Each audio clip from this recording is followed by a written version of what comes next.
महाराष्ट्र की राजनीति में एक ऐसा नाम जिसके बिना राजनीति की कहानी अधूरी लगती है, लेकिन आज वो नाम गुमनाम हो गया। हम बात कर रहे हैं महाराष्ट्र के डिप्टी सीएम अजित पवार की, जिनका निधन हो गया है। महाराष्ट्र की और पूरे देश की आज की जो सुबह रही बहुत ज्यादा दुखद खबर लेकर आई।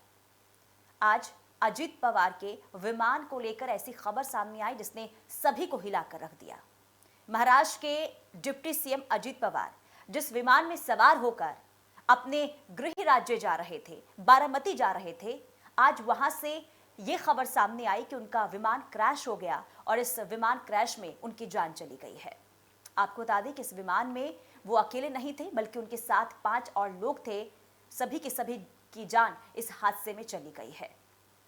ये समय उनके परिवार के लिए दुखों का पहाड़ जैसा है और पूरे महाराष्ट्र की राजनीति के लिए बहुत दुख की घड़ी और बहुत बड़ी ये क्षति हुई है। उनके जाने के बाद कई सवाल उठ रहे हैं। सवाल कि आखिर ये हादसा क्यों हुआ, कैसे हुआ, इसके पीछे की वजह क्या रही, और यही वजह है कि अब अलग अलग तरीके से इस हादसे की जांच की मांग भी होने लगी है। एक तरफ चर्चा हो रही है इस विमान हादसे की, तो दूसरी तरफ उनके जाने के बाद अब उनकी राजनीतिक विरासत कौन संभालेगा, इसकी भी चर्चाएं शुरू हो गई है। यानी कि दादा की कुर्सी पर कौन बैठेगा, इसे लेकर अब हर तरफ आवाज भी उठ रही है और चर्चाएं भी शुरू हो चुकी है। अजित पवार सिर्फ एक नेता नहीं थे, वो पावर पॉलिटिक्स का दूसरा नाम थे। बारामती से लेकर मुंबई तक सरकार बनानी हो या फिर गिरानी, अजित पवार का रोल हमेशा से अहम रहा है। उनकी पहचान थी तेज फैसले, मजबूत पकड़ और पार्टी का पूरा कंट्रोल, और इसी वजह से उनकी विरासत को संभालना आसान नहीं है। अब विरासत का सवाल क्यों खड़ा हुआ है? देखिए, अजित पवार के बाद पार्टी समर्थक और कार्यकर्ता सबके मन में बस एक ही सवाल है कि अब आगे कौन होगा, यानी कि अब अजित पवार की विरासत को आगे कौन लेकर जाएगा। क्या परिवार से कोई आगे आएगा या पार्टी कोई नया चेहरा चुनेगी?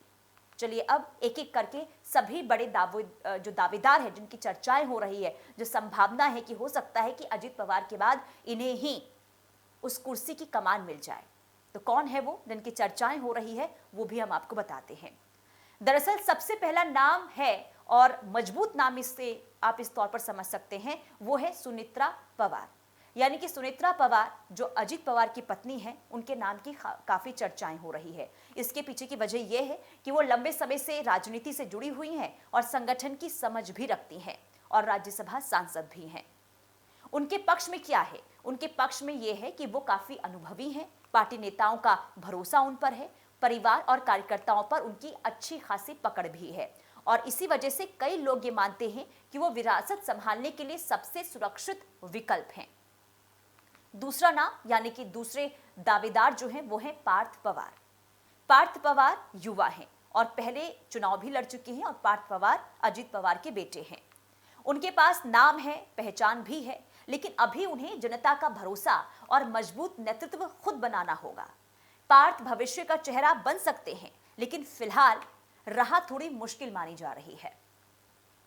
इसके बाद नाम आता है जय पवार का, यानी कि जो तीसरे दावेदार हैं वो जय पवार हैं, जो अजित पवार के छोटे बेटे हैं। जय पवार अभी राजनीति में ज्यादा एक्टिव नहीं दिखते, लेकिन परिवार और संगठन में उनकी मौजूदगी है, और कई लोग ये मानते हैं कि वो लॉन्ग टर्म प्लान का हिस्सा हो सकते हैं। यानी कि आज नहीं, लेकिन आने वाले समय में उनका नाम सामने आ सकता है।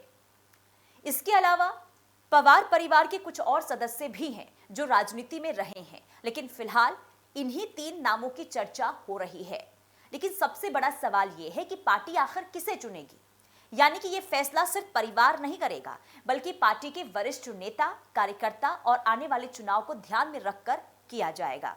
इसके पीछे की वजह यह है कि अजित पवार कार्यकर्ताओं से काफी जुड़े रहते थे, नेताओं के साथ उनका अलग लगाव रहता था, और ऐसे में जो भी फैसला लिया जाएगा कार्यकर्ताओं के साथ, नेताओं के साथ विचार विमर्श के बाद ही लिया जाएगा।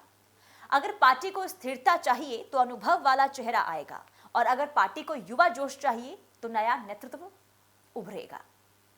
तो दोस्तों, अजित पवार की विरासत सिर्फ एक कुर्सी नहीं है, वो एक पूरी राजनीतिक ताकत है। ऐसे में कौन इसे संभालेगा ये तो वक्त बताएगा, लेकिन इतना तो तय है कि पवार परिवार की राजनीति अभी खत्म नहीं हुई है।